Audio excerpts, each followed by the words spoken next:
Hola, amigos. About 4 years ago, I got a message from a designer in Colombia who said she'd like to work with Startup CPG to build her reputation in the US. I couldn't believe how affordable her pricing was, and the quality looked top-notch. I started work with them for Startup CPG and then a bunch of my other CPG projects as well. Fast forward to today, they are the most beloved agency in our Startup CPG community. They've got dozens of happy customers like Prickly and so many more. I recommend them to absolutely anybody who will listen because the combo of top-notch quality and very reasonable pricing is exactly what you want as a startup brand. You can hire them for branding, packaging, your website, or they actually have an awesome startup package that will do all three. If you want to learn more, email them at startupcpg@wagondesignstudio.com or check the show notes. You could also post on our Slack for feedback and just be overwhelmed by how many people want to sing their praises. Gracias, Wagon!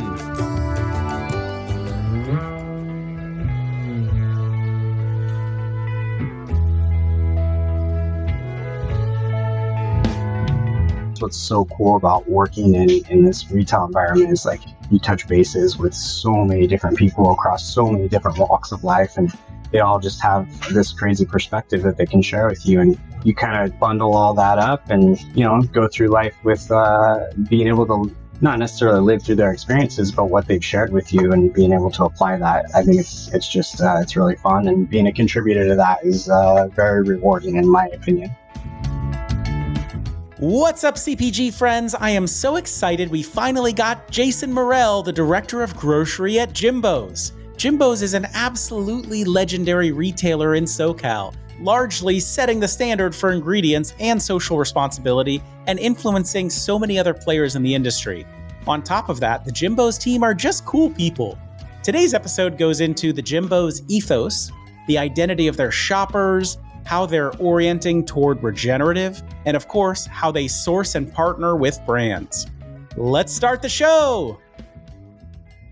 Welcome, everybody. I'm here with Jason Murrell. Jason is the director of groceries for JIMBO'S, which is the premier organic and natural foods retailer in San Diego. JIMBO'S prides itself on strict ingredient standards that are ever evolving and becoming increasingly strict as higher quality products continue to raise the bar for new entries in each category. JIMBO'S focuses on sustainability initiatives and encompasses a culture that takes into account how critical a role we all play with the future of our planet and the need to not just be sustainable, but to regenerate our planet. Jason, my friend, thank you so much for joining us today. I'm super interested if you can just maybe take us through your whole career, starting all the way back. That was a long time ago, man. But yeah, I guess it started in grocery retail, when I was 16 years old. So it was like 3.5 million years ago. So it were you bagging groceries? What were you doing? I was in charge of, I ripped up all the cardboard from the night crew. So I'd walk in and there'd be like this massive sea of cardboard. You couldn't even see the floors. And 16 years old, just baling cardboard for, I don't know, about 6 hours on I think I was only Saturday and Sunday. I was, still in high school and stuff, but I kind of came up through that. And, it was a lot of fun. It was more conventional retailer, but just kind of worked my way up through the ranks there, and then moved out to San Diego to go to SDSU, and that's when I started working at it was Henry's at the time.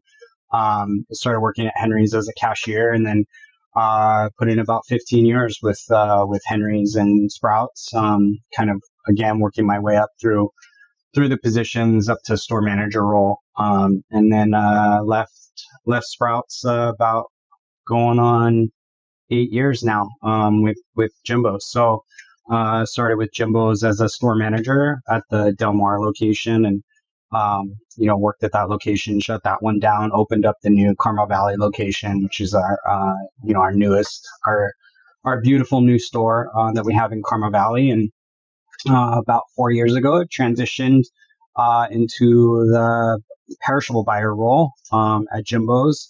And then from there, worked into the director of grocery role, which I've been in for the past 2 years. So only about 4 years on the buying side, but definitely learning a lot still. And I just really appreciate the opportunity to work for a retailer that is so connected to the industry and to the communities. Yes. Jimbo's is legendary, man. I feel like I heard of it even before I was, getting into CPG is just, one of the standard setters and kind of tastemaker retailers in the country. I also just have to put a personal tidbit in here that I am also a cardboard box destroying expert. When I worked at Domino's in college, we would have to break down all the cardboard boxes. And I felt like I learned the life hack, which is you can just Oh, do it. You can do it with your feet. Like if you put your foot on one part of the box and then just step on the other part, I was nice. just ripping through those boxes. I was like in the next century of Yeah. box technology, just using my feet there, so I could always get Yeah. out a little bit earlier. But Yeah. man, it's hard. It's hard work. So a lot of For sure. respect to you. For sure. What was it like, kind of growing up in the industry?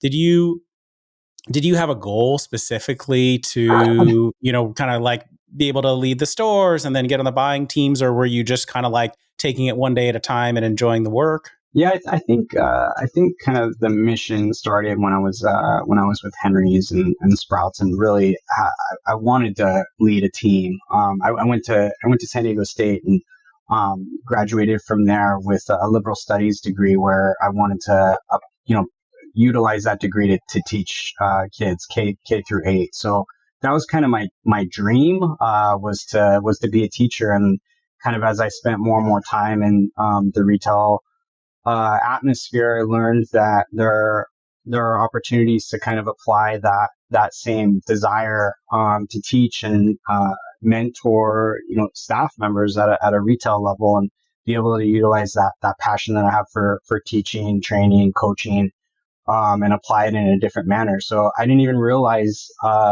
that I was on my way to doing that until I was halfway there. So I was really passionate about being a leader and wanting to lead a team, lead a store, and be successful. And I think that's where a lot of my desire came from, was kind of redirecting that kind of hopefulness to be a teacher, and applying it in the atmosphere that I was in. And in all transparency, I mean, I hate to say it, but teachers are probably the most underpaid people out there, period. And I kind of learned really quickly as I started to have a family that it was a lot more sustainable for me and my family, for me to kind of pursue my interests in the retail world. And as I grew with Jimbo's, and they gave me kind of an opportunity to learn and grow about another side of the industry, just become really just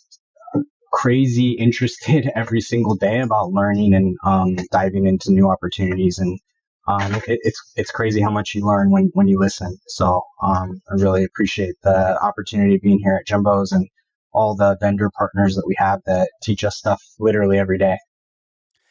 That's awesome, man. And it resonates a lot with me. I love teaching. I always have. I wonder what it is. Well, I wonder what it is in you that makes you love doing that kind of work so much. I know for me, I just get excited about whatever I'm doing. Like if I learn a new shortcut on Excel, the first thing I want to do is tell somebody else about it and how Yeah. cool it is and how much time it saved me.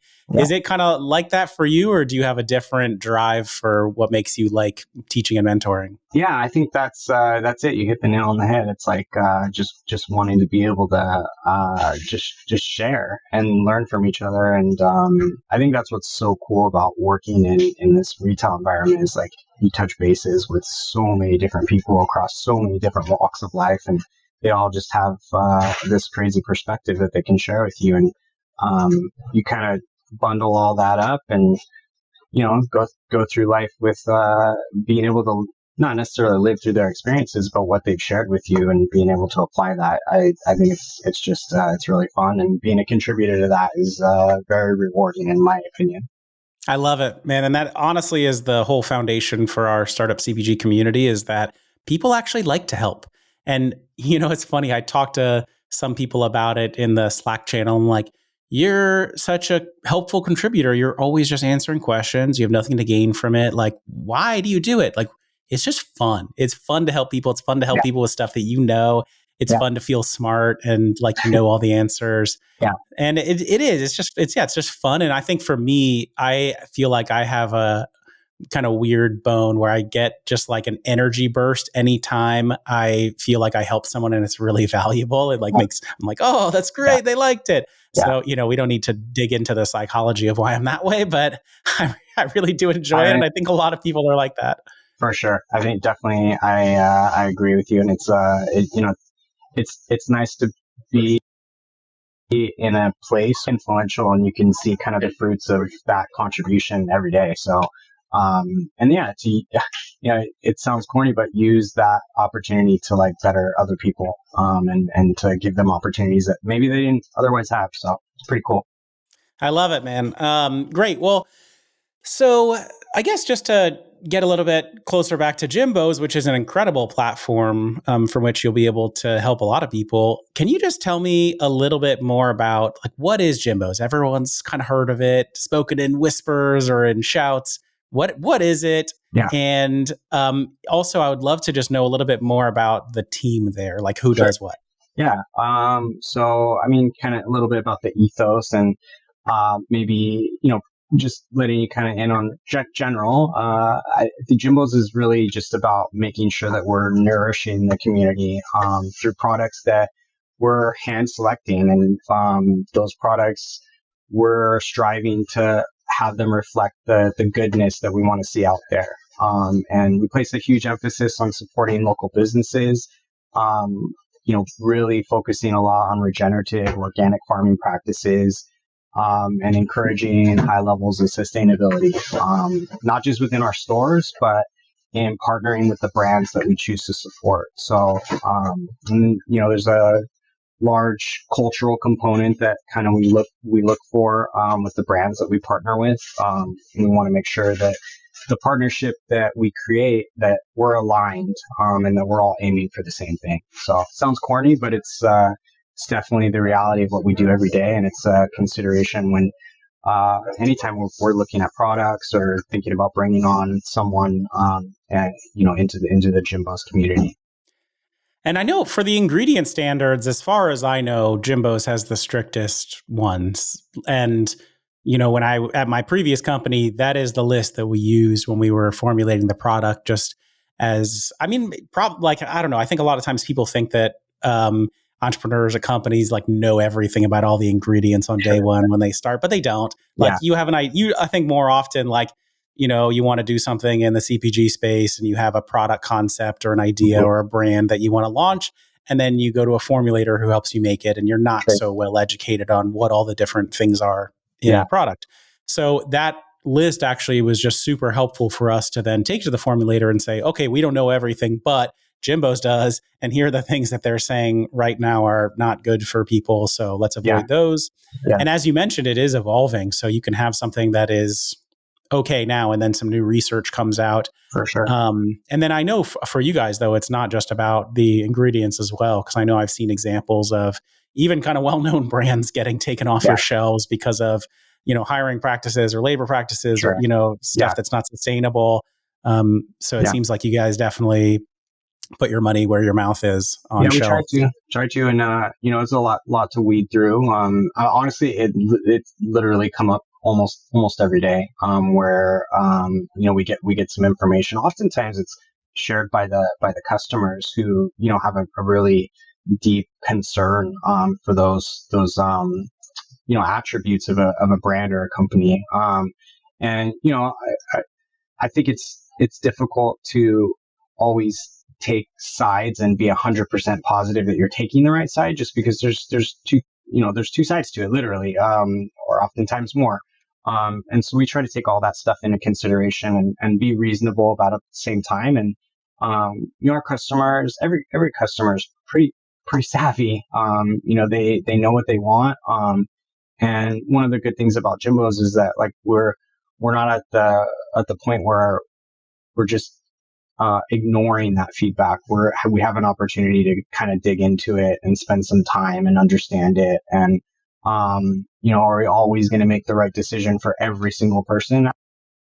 Absolutely not. But to make decisions that align with who we are and what our aim is. Okay, so Jason, for a consumer walking into JIMBO'S for the first time, what does it feel like? Because you've talked about shoppers in a way where it sounds like they have a real identity as Jimbo's shoppers and the kind of stuff that you guys provide. So in terms of the ambiance of the store and the layout, just what's the experience going to be like? Yeah, sure. So we have 4 stores in San Diego, one in Carmel Valley, one in Carlsbad, one in Escondido, and one in Forest Ranch. And then there's 2 more coming in the next few years. So we're pretty stoked about that. And I think one of the cool things is each of the stores kind of mimics the community vibe. So you have like a beachy type vibe at Carlsbad. There's like a real busy kind of open, airy vibe at Carmel Valley.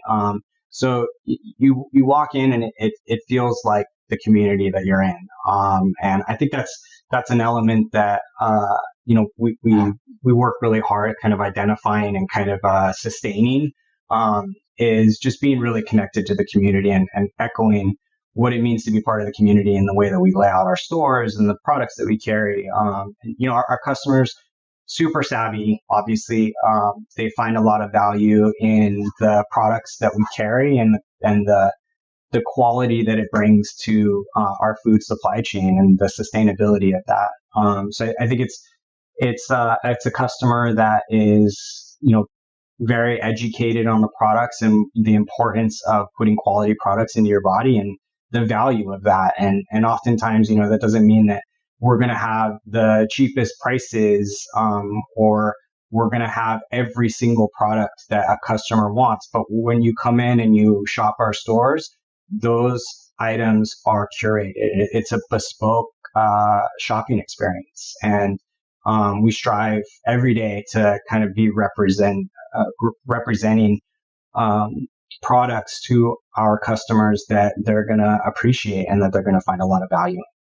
And what's the importance of local for you and your shoppers? Yeah, so we kind of see Jimbo's as an opportunity for local brands, up and coming brands. This is a springboard, and if you can hit the requirements as far as our ingredient standards go, and we can come to an agreement on what the partnership is going to look like, how we're going to promote, how we're going to demo, how we're going to come to market.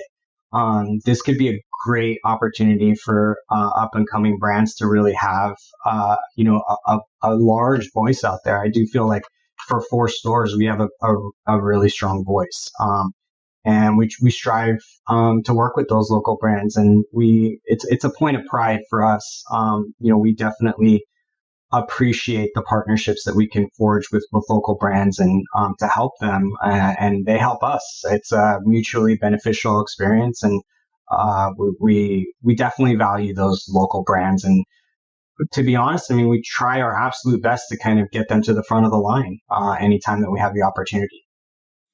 I know it is a big opportunity. You mentioned it's just 4 stores, but I know they do a lot of volume, and they also are a huge point of validation for a brand. In addition to the opportunity to get in front of some incredibly high value consumers, like really thoughtful consumers that can be very powerful advocates, it is a huge stamp of approval when you're talking to other retailers and you can say Jimbo's carries us. It means you're pretty much good on ingredients. They don't have to worry. Yeah. They don't have to worry about that or look into it because Jimbo's already did the hard job. Yeah. Remind me, what distributors do you guys work with? We work with quite a few. We have the big ones, KE, Unify, but we also work with some other smaller distributors. We've got Seacoast, Whitestone, High Touch, Foundation.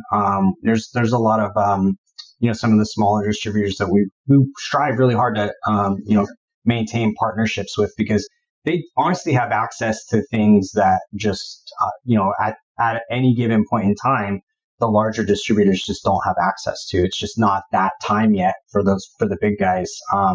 And there's nothing wrong with that. We actually really appreciate the variety that comes to us from some of the smaller distributors. And then we do, we do a lot of direct vendor, just distribution. We've kind of over the past year or so created that more of like a special scenario type relationship, because it's gotten to the point now where it's like starting to become not as easily manageable by our store staff. If you think, you're talking with some of the direct vendors, say you bring in 5 SKUs, those 5 SKUs have to be ordered entirely separately than the thousands of SKUs that they're ordering through the bigger distributors or even some of the smaller local distributors. So there's a lot of time that's invested in that, which is really important to us. But it also has to be manageable and sustainable. So there's a point where we kind of have to say, you know what, no, we're going to have to wait it out until you get into XYZ and then kind of give recommendations on how we can get there together. There are some special circumstances where, a brand is out, like we may be their very first retailer, and that might present an opportunity for us to partner directly. That makes a lot of sense. I know why early brands would love it, especially if they don't have the budget or distribution yet to get set up with one of those big guys. But I also definitely understand it from your standpoint, because, if we're in there in the stores, it's not just ordering from us, but then also like, all right, we're going to be in there kind of jockeying for position on shelves. Yeah. We're going to be talking to the store manager. We're going to be trying to sneak some scan reports from we're going to just be complicating everyone's lives. Yeah. And I mean, when you have that on like a manageable level, like it's a really like intimate partnership that it brings a ton of value on both sides. And at the same time, like once you get to a certain point, it's like, okay, well, there's a diminishing return for each of those smaller brands that we've made that commitment to in the past. And unfortunately, when you get to so many, your resources are only what they are. And you have to, realistically trim back on what you're able to commit to each of those brands and lessening that partnership, I guess. How many SKUs do you guys have in a typical store? I know there are different sizes, broad range. That is the worst question you could have asked me. How many SKUs? Like total store? Or? Can I guess? I can guess if you want. Okay. Your guess is probably better than mine at this point. My guess is 13,202. 13,202. Let me see. I actually can run something real quick. Give me like a few minutes and I'll come back and I'll tell you exactly how many. If I get it right, I want to win like a goldfish or something. Okay, deal. Yeah. Okay. So you say that my son won a goldfish at the fair. He didn't actually win it. He played the game enough times and they just gave it to him. They're like, we feel sad for these guys. That was last year. It wasn't this year. It was last year. And that goldfish is still kicking. So good for the goldfish. Usually the story does not end so good for those goldfish. That's a very surprising story for sure.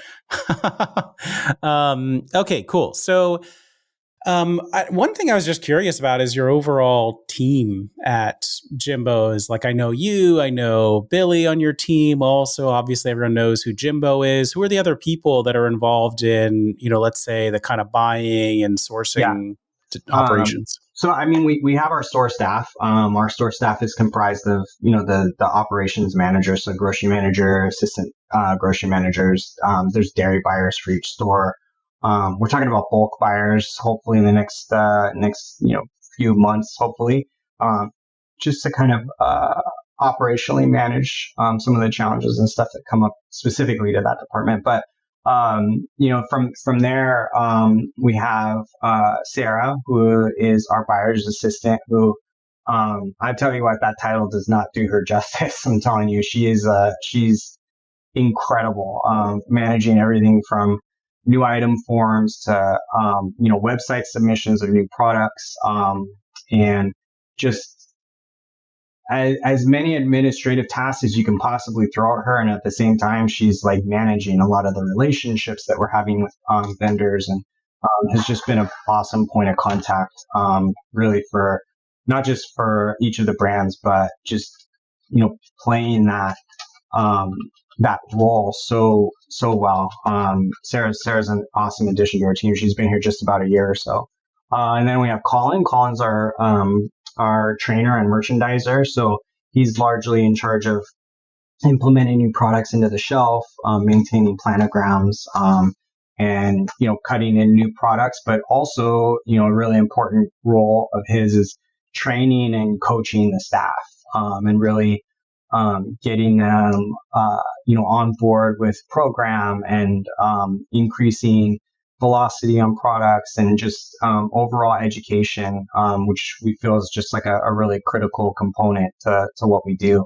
And then obviously you mentioned Billy. Billy's kind of my right-hand man, and we pretty much approach and attack everything together. There's honestly probably nothing that I do that he can't do. And we've kind of had that relationship. I've worked with Billy for actually just as long as Colin. We used to work at Sprouts together, actually.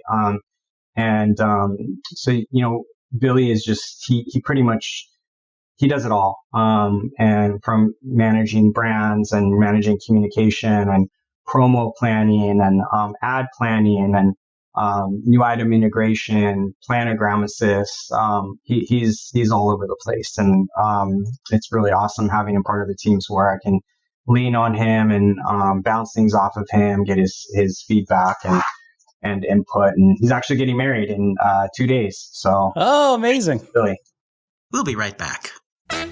Are you paying a ton in shipping to send out products, samples, and whatever else? The fees really add up, but lucky for you, we now have a partner that gets you access to the discounted shipping rates that are usually only available to those big companies. I worked with them for my last beverage brand, and I can tell you they definitely got us savings.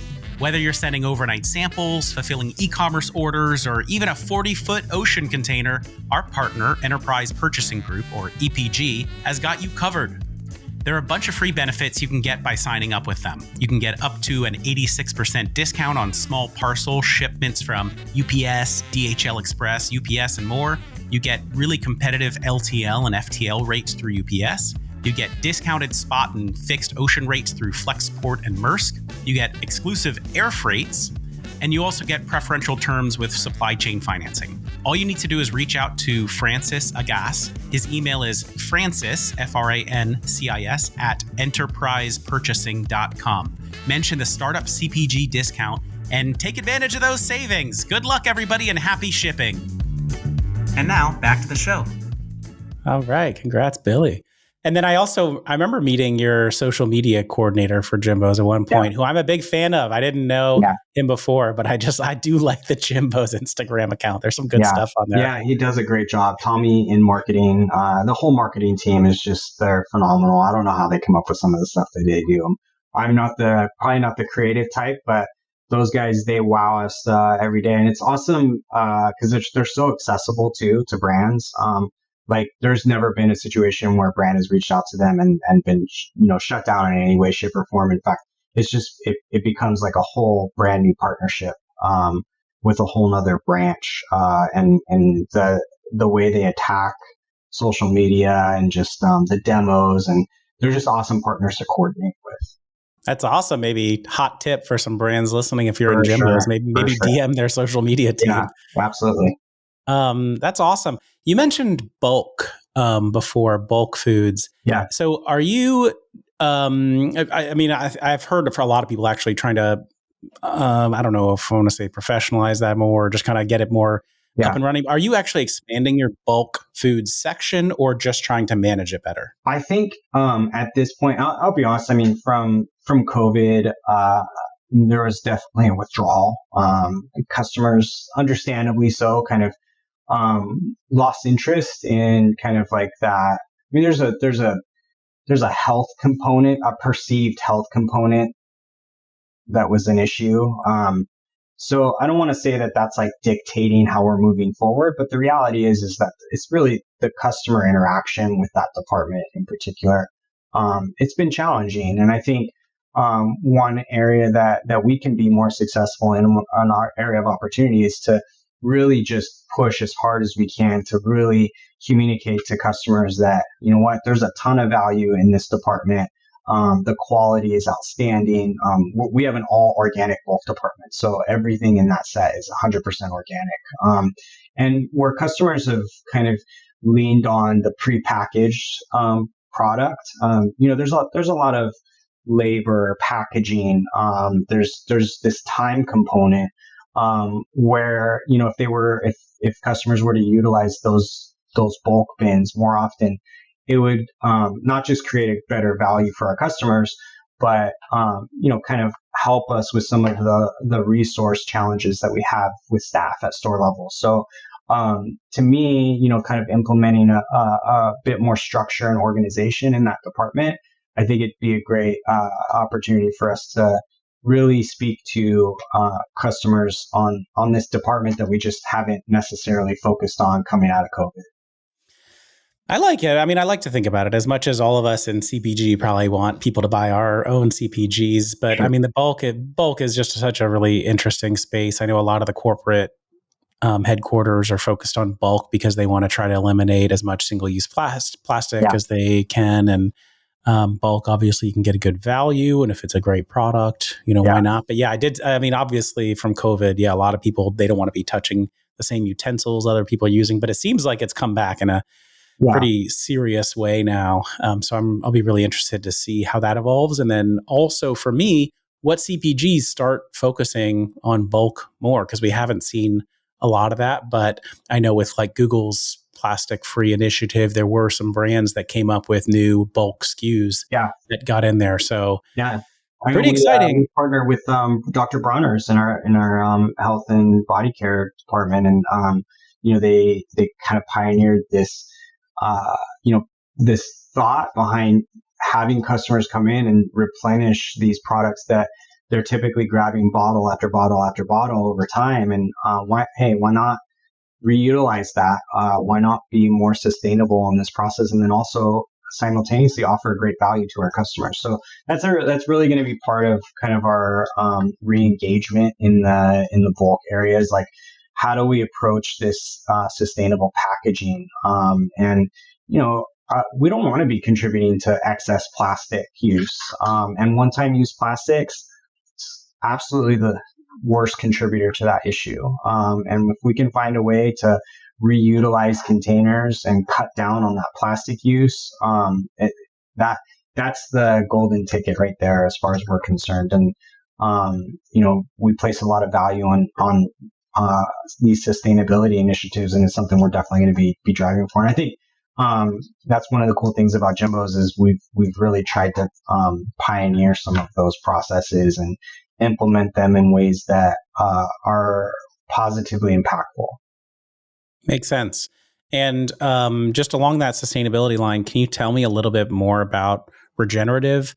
I think for a lot of people, they're still kind of wrapping their heads around what regenerative actually is, but it seems like you guys are one of the retailers leading the charge on this to try to bring it to the forefront. So how are you thinking about it? What kind of actions are you guys taking? Yeah, I'll tell you, we absolutely 100% have been prioritizing regenerative organic submissions. So anytime that a brand even really has a conversation revolving around regenerative organic and utilizing resources to support regenerative organic farming and procurement, they're getting to the front of the line. That's just the reality of it, and we're placing a huge priority on it. I can tell you that we just partnered with the first beverage that's regenerative organic certified, Recoup, which is a brand new. Out here, we're a first retailer on the West Coast to partner with them, and we're just super excited to see these be a priority across retail, and in categories that you typically wouldn't think that it would be impactful. It truly, truly is, and as more and more brands prioritize it, they're getting to the front of the line at JIMBO'S. They just are, and hopefully that will have brands that maybe were on the fence, start to look to new ways to procure ingredients and to work with different distributors and co-packers to prioritize it as well. Because if it means maybe getting into a few more retailers and doing the right thing, then it might make it a little bit of an easier transition for everyone. That's awesome. It's a really good reminder to think about because, I have talked to a couple different buyers who are really pushing for regenerative, and I'm not seeing as many of the offerings yet meet that. So, it's a big opportunity for brands. I think we saw it at Expo, right? I mean, they were absolutely doing a lot of programming around regenerative, and people were talking about it. I feel like the conversation is kind of dipped right now in between trade shows. For me, I was like, how many years out is it before regen is like front and center, the biggest thing at Expo? It felt like 3 to 5 years at I last think time. that's probably pretty right. But I think the more and more that we almost start demanding that, it's going to be more prevalent. And I think that's the idea is like, I don't know how far back you would have to go to even start talking about seeing every category having organic representation on the sets. And, at this point, to be honest with you, every set, every single category and subcategory is, I would guess 90 to 95% organic in our stores. And that's just been a drive for us to really focus on that and to bring kind of the best products forward. And as you do that, it puts more pressure on brands who may not be organic to transition to organic. So hopefully this regenerative organic movement is going to be the same. And I think it's not just a buzzword. It is where we need to be in order to have something 10 years from now, honestly. Yeah, I'll be really interested to see the consumer studies about how consumers learn about regenerative, how they feel about it. I watched the Common Ground documentary not so long ago, and one of the interesting parts of it was definitely just talking about the nutrient density of foods that are grown on regenerative farms, how different it is. For me to exaggerate it a little bit, basically, like if it's grown without regenerative, it's kind of garbage. There's nothing good in there that you actually want. Nothing. And then if it's regenerative, like, whoa, my gosh, it's a cornucopia of beautiful things inside of the thing that's grown that you want in your body. Documentaries always tell a pretty strong story, but it seemed like there is a lot of really strong stuff in there. It made a lot of sense. And so if, as consumers start learning about that, they believe all of those things, I imagine they're going to be willing to pay a lot more for it. I'm sure like organic, it's going to cost all of us making products a lot more to make it comply and everything. But man, it's going to be interesting, not just with to see what brands come out and are moving towards regenerative, but I think also around the certification standpoint, at least from my understanding, the certifications are not so clear yet. No, they're not. And, kind of as we have been diving into this, we're seeing, I'm not trying to call out any certifications or anything like that, and their practices, but there's definitely gray area out there. Our hope is that it won't become this moniker like natural has, where natural can kind of be applied to so many different products that it kind of becomes diluted to the point where it doesn't have the meaning and the impact that it should. There are some certifications out there that are extremely vague, and our job is to kind of weed through that. And, obviously the most, the strictest, and there's different levels to it, but we've been utilizing the regenerative organic certification ROC as kind of our main go-to. And it's been really, really cool seeing the submissions of products that have that certification. But I think it's also important at this stage to just have dialogue with brands. Like it's a journey. Not everyone can be there right this minute, right now. And what is your mission? What does your journey look like? Is it 5 years from now you want to obtain certification? Is it 2 years from now? Where are you at? What are you doing to kind of help that journey along? And I think it's really important for us to have that dialogue with brands and about their products and understand where they're at on their journey, because it's just like sustainability. Like we can't all tomorrow just say we're no longer using plastic. Maybe we have a goal. Hey, in 5 years from now, we want to be in a really sustainable agave container or whatever it is. And then what can we do to get to that point? Not everyone can be at the finish line when you first talk to them. That's the reality of it. So just understanding like where they're at on their journey and how we can partner together to help get each other there. That's amazing. And it sounds like you guys are pretty understanding about it and just kind of looking to do the right thing. But yes, like it's not a perfect system yet. And are there any categories that you're especially interested in seeing some regenerative offerings right now? Like, hey, I wish we could get something good for this part of the store. We're just not seeing it yet. Like if there's somebody out there with this kind of rock product. It's funny because a few months ago I would have said beverages because there's nothing. There was nothing. And to see that into a category that has had 0 entries, that was mind blowing to me, to be honest, because it came out of nowhere, and we were really, really excited to partner with them. And starting to see baking, a lot of baking products come with Regen. Anything like anything flour based has been there's been quite a few submissions in pastas and so forth. And then you have brands like Alex Ice Cream that partners with Alexandria Farms using regenerative dairy. I'd love to see more frozen products, honestly. And Alex is an incredible brand. Like I don't know if you've ever tried their ice cream, but it's insane. The flavor, and they just came out with a bunch of new flavors too. It is like super clean and insanely delicious. And then Regen on top of it. They partner with Alexandria Farms. That does sound amazing. Wow. Yeah, what's your, really Jason, maybe I just found out one of them, but what's your guilty pleasure food? It'd be that. Yeah, it'd be that. I've been on this thing for the past few months where I've like cut out dairy and stuff, but it would be Alex Ice Cream for sure. We just ran it on a big sale and we had a buy one, get one free.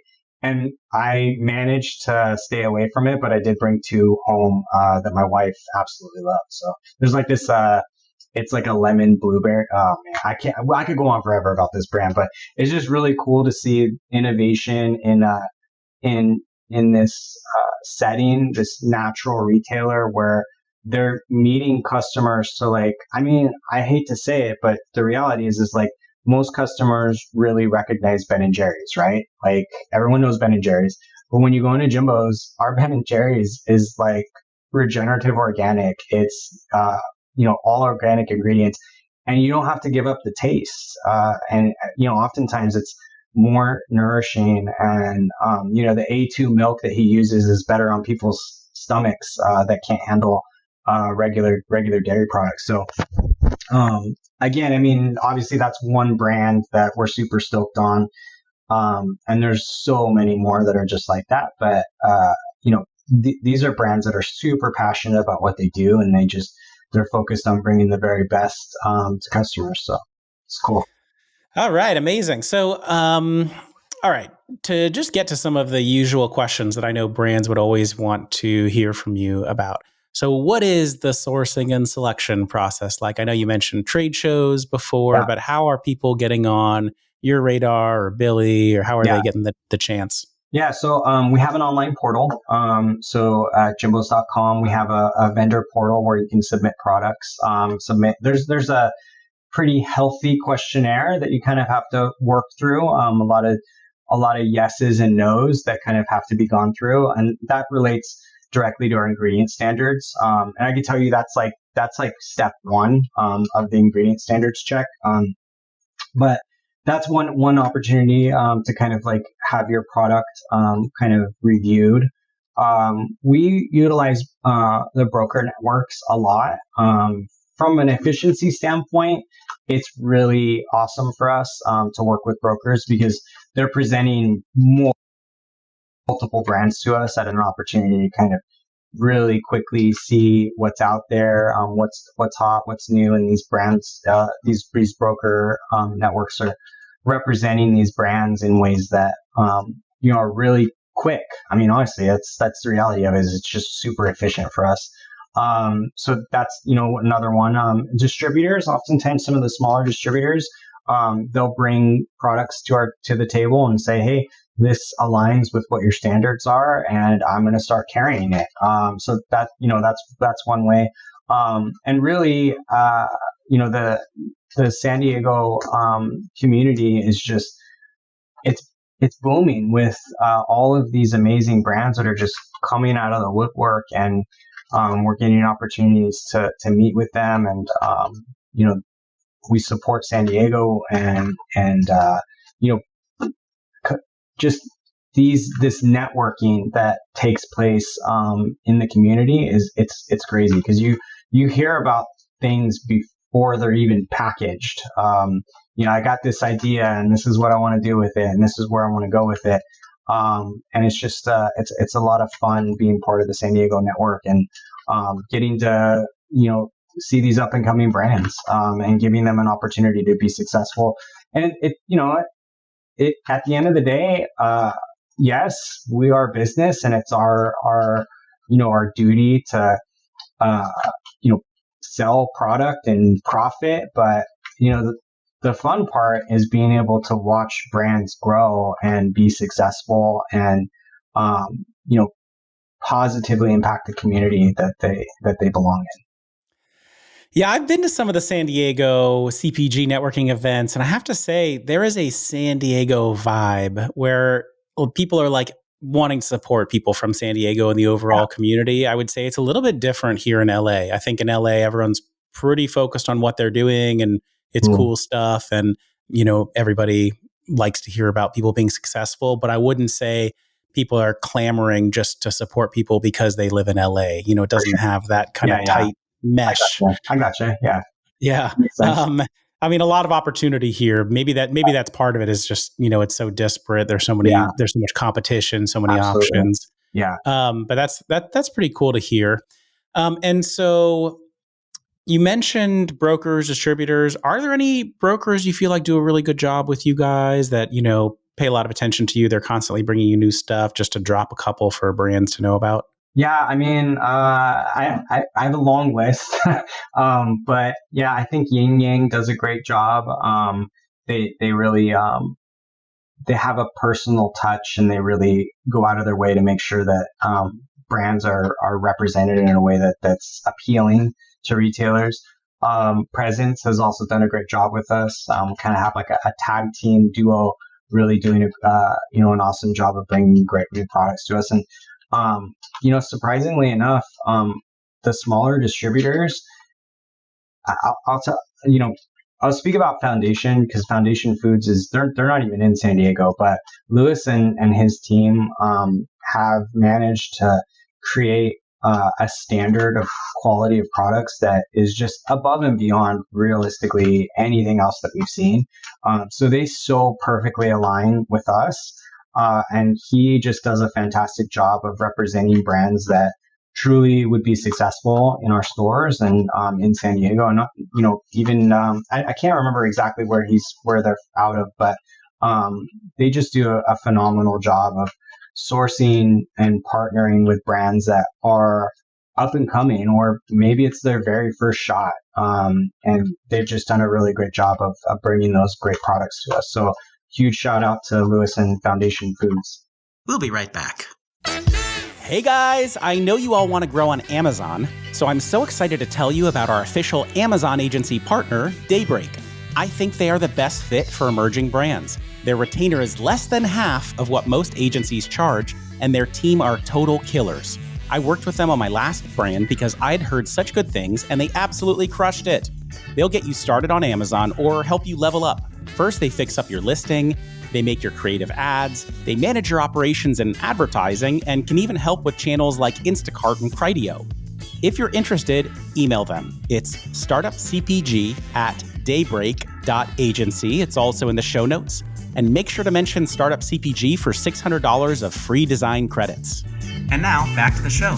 Awesome. Great. Thank you. And then when you're getting the pitch, let's say they get through the standards part. I mean, it sounds like you guys are foremost just very focused on the product attributes and ingredients and characteristics. After that, is there anything you're really looking for? Are you looking for some, proof of concept, some traction, some velocity data, people near you carrying them? Yeah, there's a lot. Like how successful are you in these retailers, or maybe they don't have traction yet. Maybe they're just starting out. And I think obviously part of the process is like actually tasting the products. So like I think it's really important that brands kind of get like that outside feedback. Like if I were to make something and have my mom try it, I'm pretty sure she'd say it's great. But if I asked a stranger or multiple strangers on the street, it's like first and foremost, before we talk about the ingredients, before we talk about all this other these attributes, is like, is it good? Which sounds so simple and basic, but that's such a critical component. Is like, how fresh is it? How long does it stay fresh? Understanding how the packaging and the marketing plays such a huge role in customers' decision in picking up that product.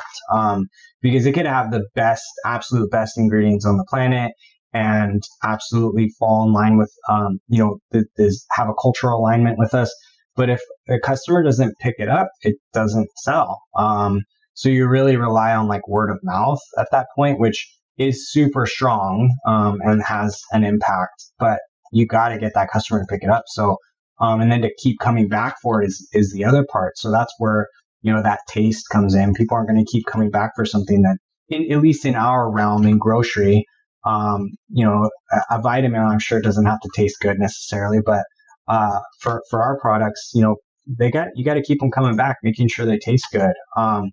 And from there, obviously it's something that's like a personal preference, that the taste component. But I think if our team is like unanimously, oh my gosh, I can't even finish this. There's got to be a dialogue with the brand of like, hey, like any chance you guys are doing like a reformulation, or like maybe we didn't get the freshest product kind of thing. And then just to be open to that feedback and that constructive criticism. I think it's important to have that dialogue. And trust me, we've been proven wrong many, many times. So it's not just us, we're willing to take a chance if there's, a strong following on a product, or the brand is just really energetic and wants to make sure that they're successful and has like a ton of involvement with demoing or marketing or promotional activity. It's not just one pillar that we can, focus on. It's got to be this whole, we got to look at the entire package. And, as much as I want to say that I understand taste, I don't. There's plenty of things that I think don't taste good that another customer is going to absolutely love. So I kind of have to shelf that and be okay with like, maybe it's not the right profile for me, but it could be great for somebody else. So those are definite factors, I think, as we kind of go through the review process. And then as we get through that, you kind of look at the like what are the ingredient standards for that category or subcategory? And is this brand or this product furthering that? Is it degrading the quality in that category, or is it lifting it up? And is it going to be a point of differentiation for our customers, or is it just going to blend in with all the other products that are on the shelf? So really working to uplift each of the categories, not just from an ingredient standpoint, but from quality and freshness and packaging, sustainability, and cultural standpoint too. So there's a lot that we look at as we review products, and we want to make sure that they're successful and that we're successful and that our customers are getting something that they've grown to kind of expect from JIMBO'S. That makes sense. And I like the point about feedback also, and hopefully being open to it. I think not everybody gets the chance to really get honest feedback from people. Sure. Who, it's, I think, a mindset shift of, hey, here's my product, don't you like it, to actually just finding a few people who will be totally honest with you. Yeah. And I feel like it can save you years on your business if somebody really gives that open feedback to you. And I will just tell brands out there also, like, if I try a product at a trade show, I'm just going to smile and say how good it is. Yeah. But if you actually ask me, hey, I actually would like your real feedback on this, I will always give it. I'll never offer it, just kind of like proactively, because that's not really my role in the industry. But I really do feel like it's important for brands to have somebody who will do that for them. And not that I know everything, but I have a pretty strong palate and have formulated products. So I don't know. Hopefully, it sounds like if they can get that feedback from you, it would be very, very special. And I think even at the early stage, I bet, like, if you're walking by somebody's trade show booth and they're like, hey, can I just get feedback from you? Like, maybe it's a little bit early. I bet you'll give it to them. Oh yeah, for sure. I think that's like, honestly, I consider that one of my roles is to give that feedback. And it doesn't mean, that I would never expect it to be the end all be all. I think it's important to get that feedback from multiple channels. But yeah, one more person giving feedback, and I'm a customer too, and I think it's really important to kind of gauge what that interaction is with the customer. What are the customers saying about it? And I think that's where like those demos really come into play, like a lot. Like you're right. I think people aren't always going to be like 100% transparent when you're like right in front of them face to face. Like I just put that product in my mouth, and like maybe they're not going to give the absolute most 100% transparent opinion on it. But I think customers that have come in and they've shopped and they know what something else tastes like in that category, or they're stuck on whatever, drink or whatever pasta or whatever, and then they're trying yours, they're going to tell you, they're going to be like, I always buy this one. And to be honest with you, I'm not a huge fan. I think customers coming from not as like a peer level, but like when you're in the store demoing and you're a customer and you're spending your money, you're a lot more apt to give like a really transparent opinion of it. So taking that and like being okay with it, and like maybe even going back to the drawing board or making small tweaks, and just listening to that customer base. I know, when I think, you look online and you go on Amazon or something like that and look at product reviews, like everyone who has a problem with it, they're all going to leave the 1-star, the 2-star. But, I think it's really important to understand that like those ones that don't like it might be just as important or even more important to going back and like realizing, hey, maybe I should make a little bit of a change to appeal to the broader audience, or you know what, they're right, I gotta fix this kind of situation. So, and it's not always like that. Typically by the time we see it, we're pretty stoked on it, but there are every now and then there's an opportunity to kind of appeal to a larger audience. I agree. Okay, great. So, and then you mentioned demos for brands that want to do well with you. You also talked about promos before. And social media. Any like specific things you want to see on promos, or like number of demos, that kind of stuff? So we like to let the product kind of actually get set in the store. So there's been a lot of brands who definitely are like real gung-ho about getting in there and starting demos and doing promotions. We're a small brand. A small company, and we have resources maybe that are smaller or more limited than some of the larger retailers. But we rely entirely on our merchandising team to implement products into the shelf. So that initial fill comes in. It takes us time, a few days to get it onto the shelf. But we have 4 stores, so we're physically traveling to each of those stores and setting that product. So just making sure that there's a home for it that makes sense, and that customers are going to be drawn to that product in that particular set. And then, then we can start the demos once we got things established. And I think, really focusing efforts on doing those chunks of time where you have a lot of customer interaction and a lot of opportunity to touch as many customers as possible and get their product into their mouths, and getting that feedback, that one-on-one feedback. We can, provide velocities and stuff during that time frame to help kind of judge how successful a demo was. But I think the real success of those demos comes quite a bit after. That's when, customers have had an opportunity to like, I was at JIMBO'S and I tried this new item and had a interaction with the founder, and then all of a sudden word of mouth just takes hold. And that's when we want to focus on making sure that we're at the right price point with promos.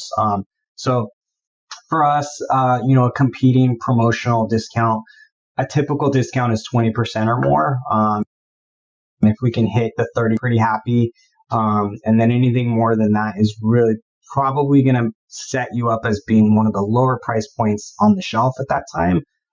Which if you can dig deeper than 30%, there's a very high chance that you're going to be very successful for that promotional period. I know it's a big ask going above that 30%, but it really does increase velocity substantially.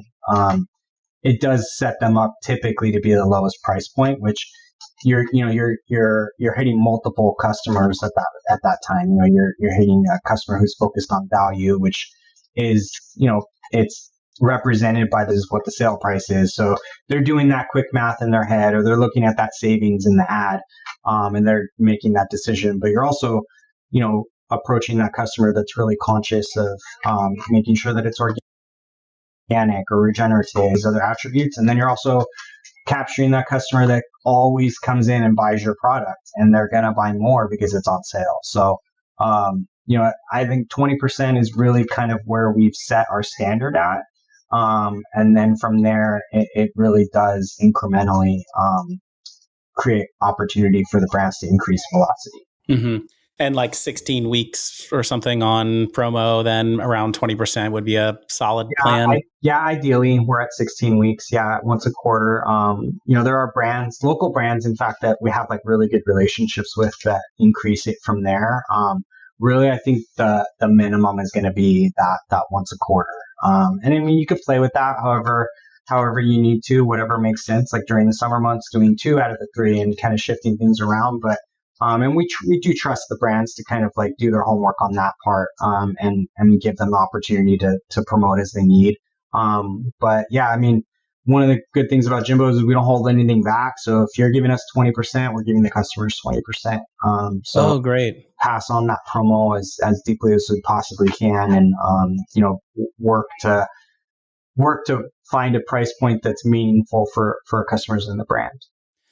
I love it, Jason. I mean, it just really sounds overall like JIMBO'S is working just to try to be a good partner and solution for the shoppers and the food ecosystem as a whole, and just kind of like make the whole thing work, and the partnership between brands and stores and people, and improving the food system at the same time, while, having a business that's going to last for a long time. And congrats on celebrating your 40 years.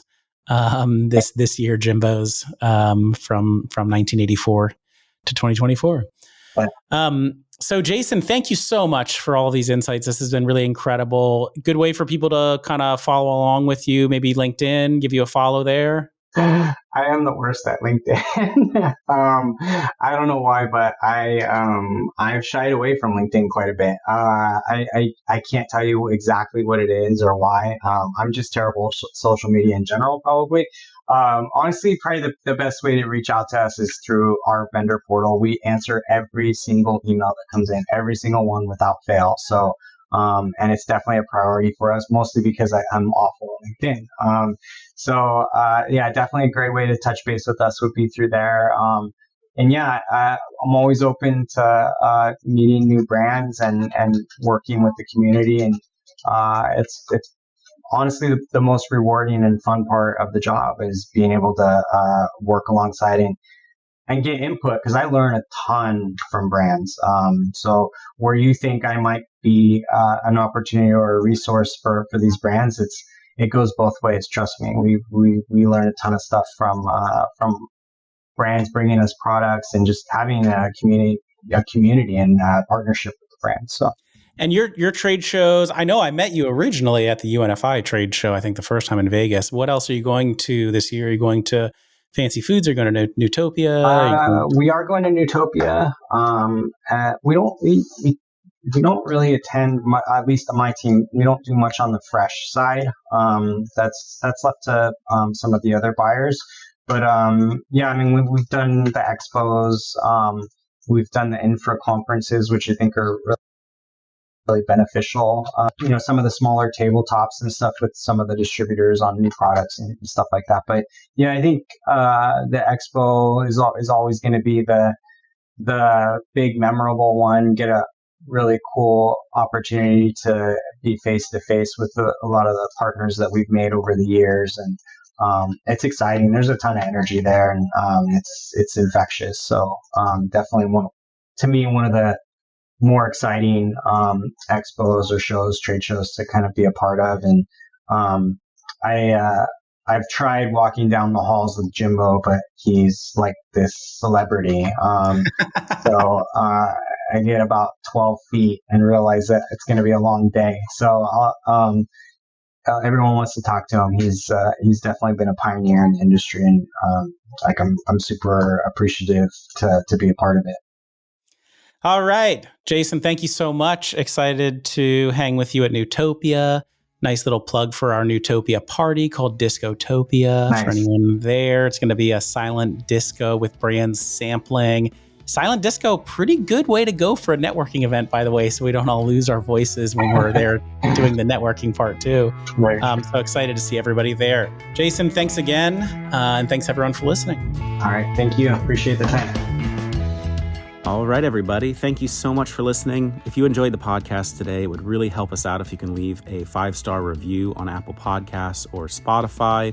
I am Daniel Scharff. I'm the host and founder of Startup CPG. Please feel free to reach out or add me on LinkedIn. If you're a potential sponsor that would like to appear on the podcast, please email partnerships@startupcpg.com. And reminder to all of you out there, we would love to have you join the community. You can sign up at our website, startupcpg.com, to learn about our webinars, events, and Slack channel. If you enjoyed today's music, you can check out my band. It's the Super Fantastics on Spotify Music. On behalf of the entire Startup CPG team, thank you so much for listening and your support. See you next time.